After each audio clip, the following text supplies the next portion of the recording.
আসসালামু আলাইকুম। Hello everyone, কেমন আছেন সবাই? আলহামদুলিল্লাহ, আমিও ভালো আছি। নতুন একটি রেসিপি দেখার জন্য আপনাদের স্বাগতম জানাই। আজকে আমি দেখাবো চালের রুটি কিভাবে তৈরি করতে হয়। যেহেতু সামনে কোরবানির ঈদ, চালের রুটির সাথে কোরবানির মাংস খাওয়ার মজাই আলাদা। তাহলে চলুন জেনে নেওয়া যাক আজকের রেসিপি। রুটি বানানোর জন্য নিতে হবে চালের গুঁড়া। আমি এখানে মিল থেকে আতপ চাল গুঁড়া করে নিয়েছি। যেহেতু আমার চালের গুঁড়াটা ডিপ ফ্রিজে ছিল, তাই আমি একটু চেলে নেব। এই তো চুলায় একটি হাঁড়ি বসিয়ে দিয়ে দেব গরম পানি। পানিটা যখন বলক হয়ে আসবে তখন দিয়ে দেব আমি 2 চামচ পরিমাণ লবণ। লবণটা দেওয়ার পর এখানে আমি কিছু রান্নার তেল দিয়ে দেব। চুলার আঁচ লো হিটে রেখে এখন আমি দিয়ে দেব চাউলের গুঁড়া। এখানে কোনো ময়দা বা আটা অ্যাড করব না। তবে চাউলের গুঁড়া দেওয়ার সঙ্গে সঙ্গে কিন্তু পানির সাথে মিশানো যাবে না। এই পর্যায়ে আমি একটি ঢাকনা দিয়ে ঢেকে দেব বলক আসা পর্যন্ত। চুলার আঁচ একেবারে লোতে রেখে আমি 30 মিনিটের মতো অপেক্ষা করব। এবার একটি নাড়ুনি দিয়ে খুব ভালোভাবে নেড়ে চেড়ে মিশিয়ে নিতে হবে। চালের রুটির কাইটা যদি টাইট হয়ে যায় তবে রুটি বানানোর পর শক্ত হয়ে যাবে। এখন কাইটাকে খুব সফট করে তৈরি করতে হবে।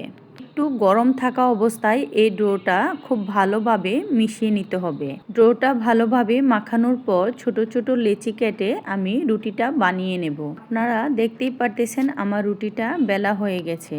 আমি খুব বেশি পাতলা কিংবা খুব বেশি মোটা রাখিনি। ঠিক এভাবে করে সবগুলো রুটি বেলে নিতে হবে। এবার রুটিগুলো ভেজে নিতে হবে। আমি এখানে একটি তাওয়া খুব ভালোভাবে গরম করে নিয়েছি।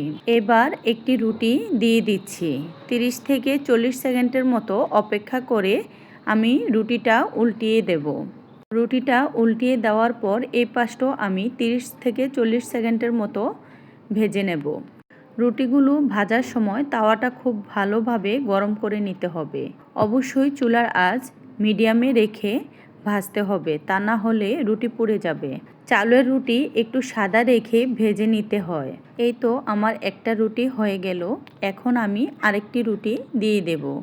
আর এভাবে করেই আমি সবগুলো রুটি ভেজে নেব।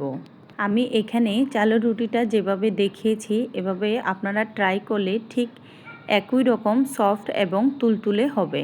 এভাবে চালের রুটি বানিয়ে ভুনা মাংস, মাংসের ঝোল অথবা নেহারি দিয়ে সাথে হালুয়া দিয়েও পরিবেশন করতে পারেন। আপনাদের কাছে যদি আজকের রেসিপিটা ভালো লেগে থাকে অবশ্যই আমাকে কমেন্ট করে জানাবেন। আবারও কথা হবে নতুন কোনো রেসিপি নিয়ে। সেই পর্যন্ত ভালো থাকবেন। আল্লাহ হাফেজ।